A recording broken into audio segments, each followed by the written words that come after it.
십계명 중에서 우상에 대한 계명은 몇 계명이겠습니까? 바로 2계명. 제2계명 보면은 너를 위하여 새긴 우상을 만들지 말고 라고 말씀합니다. 그런데 사실 1계명에도 보면 우상을 섬기지 말라는 범주에 들어가고 있는 것을 볼 수가 있습니다. 제1계명을 보면은 너는 나 외에 다른 신을 내게 두지 말라. 이 우상을 섬기는 것 자체도 사실은 우리가 믿는 그 하나님을 두고 다른 신을 내게 두고 있는 것과 마찬가지인 거죠.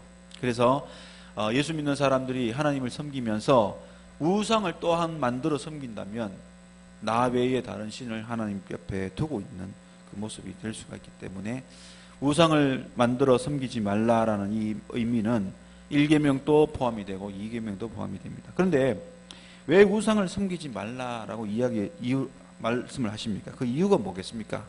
그 이유는 바로 하나님 외에 다른 신을 또 만들어 섬기는 것이기 때문에 그렇습니다. 다시 말하면 하나님을 우리의 만왕의 왕으로 섬기면서 또 다른 신을, 또 다른 왕을 만들어 섬기는 모습이기 때문에 우상을 섬기지 말라고 이야기합니다. 결국 하나님 외에 또 다른 신을 섬기는 형태의 모습이 우상을 섬기는 모습입니다. 오늘 이 본문 24절에도 보면 하나님은 질투하는 하나님이라고 말씀합니다.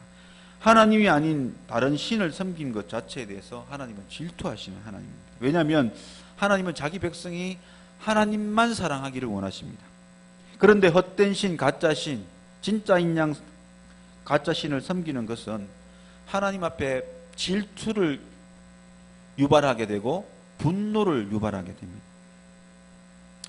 하나님은 질투와 분노를 하는데 분명 이유가 있습니다. 왜냐하면 하나님은 우리 모든 사람들을 만드실 때 하나님만 찬양하도록 만들었는데 그 하나님만 찬양하도록 만든 사람이 하나님을 찬양하지 않고 다른 어떤 형상과 다른 어떤 가짜 신을 만들어 그를 찬양하고 그를 숭배하는 것 자체를 하나님은 원치 않기 때문에 그렇습니다. 그래서 우상을 섬기지 말라고 합니다.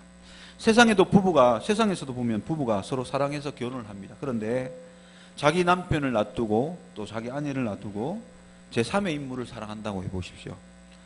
분노하지 않을 남편이 어디 있고 분노하지 아니할 아내가 어디 있겠습니까? 마찬가지로 하나님도 세상도 이렇게 당연하게 자기를 사랑해야 될 사람이 남을 사랑할 때 분노하던 것처럼 하나님도 하나님만을 섬기라고 하나님만을 찬양하라고 만들어 놓은 사람이 또 다른 헛된 신상과 헛된 우상을 만들어 섬긴다 그러면 하나님이 결코 분노하지 않을 수가 없는 것입니다. 질투하시는 하나님께서 우상을 만들어 섬기면 분노하고 질투하여서 하나님이 분노하는 것 때문에 하나님이 이 우상을 만들지 말라고 말씀합니다. 그러면 우상을 새겨 만들지 말라고 말씀하시면서 어떤 형상이든지 만들지 말라고 오늘 이 본문은 이야기합니다. 오늘 16절에서 19절 말씀까지 한번 읽어보시면 그리하여 스스로 부패하여 자기를 위해 어떤 형상이든지 우상을 새겨 만들지 말라. 남자의 형상이든 여자의 형상이든 땅 위에 어떤 짐승의 형상이든 하늘에 나는 날개 가진 어떤 새의 형상이든 땅 위에 기는 어떤 곤충의 형상이든 땅 아래 물속에 있는 어떤 어족의 형상이든지 만들지 말라. 또 그리하여 내가 하늘을 향하여 눈을 들어 해, 달, 별, 하늘의 모든 천체 곧 하나님이 너희의 하나님 여호와께서 천하 만민을 위하여 배정하신 것을 보고 미혹하여 그것을 경배하며 섬기지 말라. 어떤 형상이나 형상을 따라 우상을 만들지 말라고 합니다. 왜 형상을 짓지 말라고 하느냐? 이 형상을 만들어서 그것을 우상화시키면 하나님의 존재를 그 형상 속에 갖추게 되는 인식을 하게 됩니다. 이스라엘 백성들이 광야에서 모세가 시내산에 올라갔을 때에 뭘 합니까? 금송아지를 만들어서 이것을 우리가 인도내신 하나님이라고 섬깁니다. 하나님이란 존재를 이 형상 속에 갇혀버리는, 그래서 한계가 있는 하나님으로 만들어버리는 인식을 하는 것 자체가 하나님 결코 원하지 않습니다.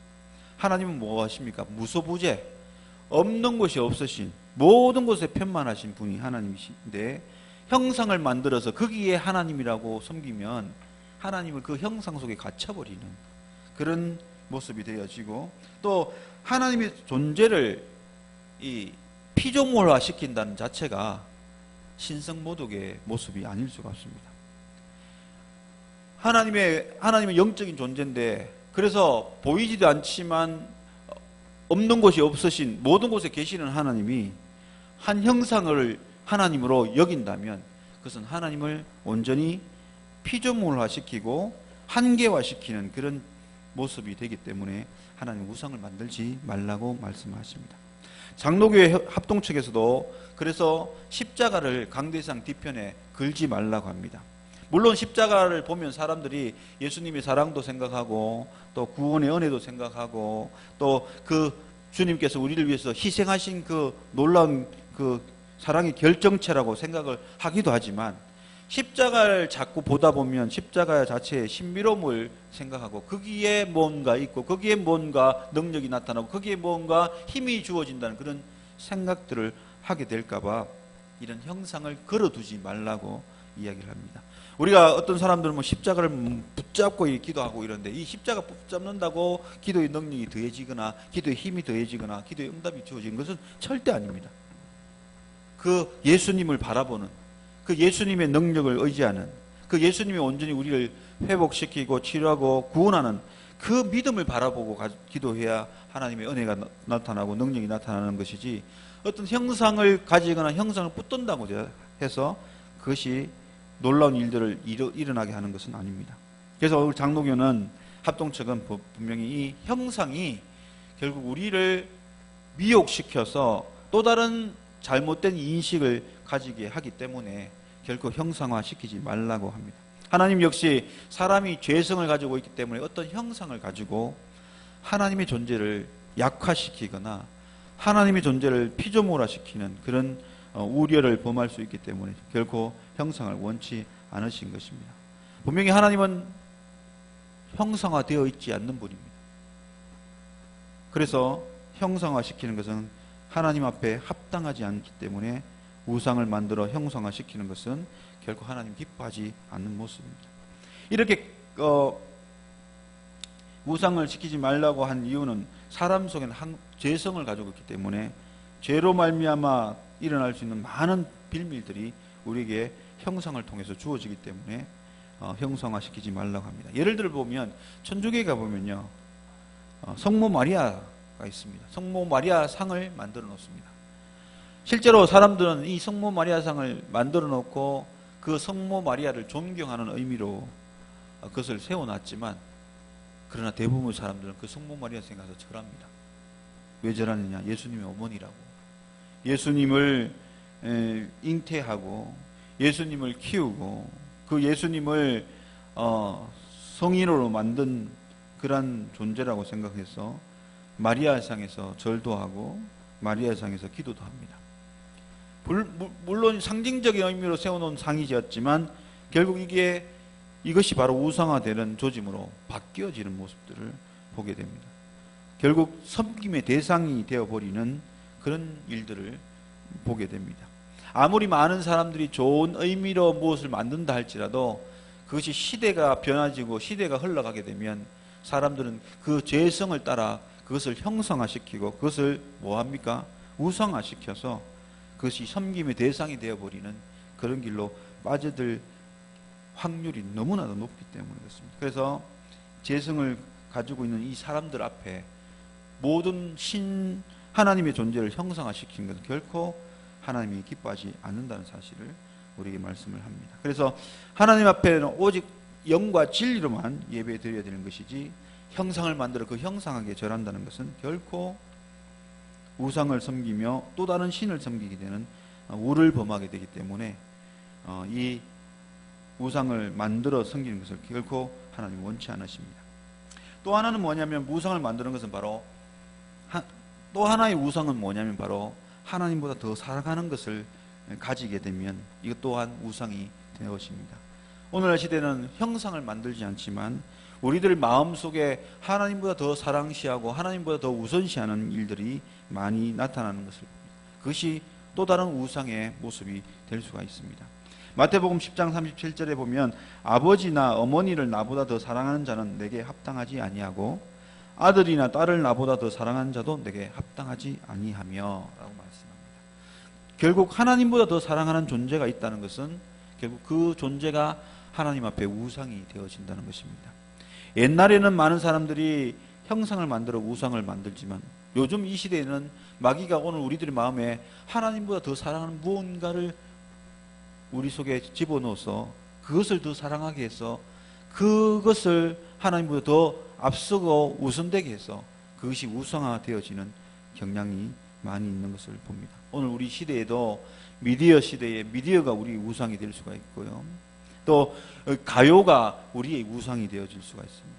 하나님을 찬양하기보다 가요에 더 빠지고 세상 음악에 더 심취해 있다면 그 심취해 있는 음악이 하나님 앞에 우상이 되어지고, 미디어가 하나님보다 더 앞서 있으면 그 미디어가 오늘 우리에게 우상이 되어질 수가 있습니다. 이렇게 오늘 우리는 형상은 아니지만 우리가 더 마음에 집중하고 더 마음에 관심을 가지고 더 마음에 집착하는 그것이 우상이 되어질 때가 있다는 것입니다. 그래서 오늘 우리는 어떤 것으로든 우상을 만들어서는 안 된다는 것입니다.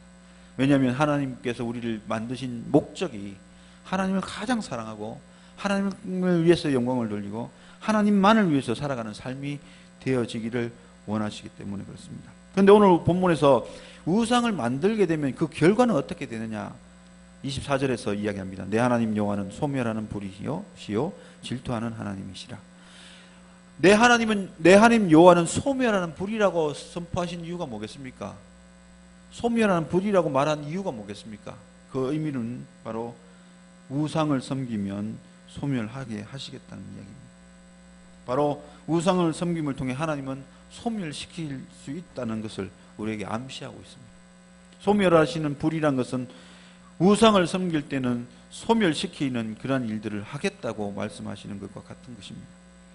오늘 질투하는 하나님이라고 이야기한 것은 질투하는 하나님, 우리가 우상을 섬기면 하나님이 질투하셔서 그 질투로 말미암아 진노하시겠다는 것을 이야기합니다. 하나님의 진노가 일어나면 항상 뒤따르는 것이 있습니다. 뭡니까? 징계입니다. 형벌입니다. 하나님이 분노를 일으키시면 그 다음에 따라오는 것이 뭐냐면 그 분노에 대한 합당한 징계와 징벌이 주어집니다. 그래서 우상을 섬기게 되면 소멸하게 하시고 질투하여 징계하시는 그런 결과가 주어진다는 사실을 우리에게 분명히 말씀을 하고 있습니다. 그래서 오늘 우리는 우상을 멀리해야 됩니다. 우상을 만들지 말아야 되고 우상이 있으면 회개하고 하나님 앞에 돌이켜야 됩니다. 철저하게 하나님, 우리가 우상을 따라가지 않도록, 우상을 버리도록, 또 우리 마음에 하나님보다 더 사랑하는 것이 있다면 회개하고 돌아서는 그런 삶이 필요합니다. 그럴 때에 하나님의 은혜 속에 살아갈 수 있습니다. 하나님께서 가장 싫어하는 것이 죄가 뭐냐면 바로 우상을 섬기는 것입니다. 바로 하나님이 있어야 할 자리를 다른 신을 세우는 자리이기 때문에 그렇습니다. 그래서 저와 여러분은 더욱더 하나님 앞에 우상을 섬기지 않는 삶을 살아가야 됩니다. 오직 하나님만 나의 가장 귀하신 분, 나의 가장 소중하신 분, 내가 가장 사랑하시는 분으로 섬기고 살아가야만이 하나님 앞에 믿음 생활 바로하고 살아가는 삶이 될 줄로 믿습니다. 저와 여러분의 삶이 항상 하나님만 열심히 섬기고 살아가는 그런 삶이 될 수 있기를 예수님 이름으로 축복해 드립니다.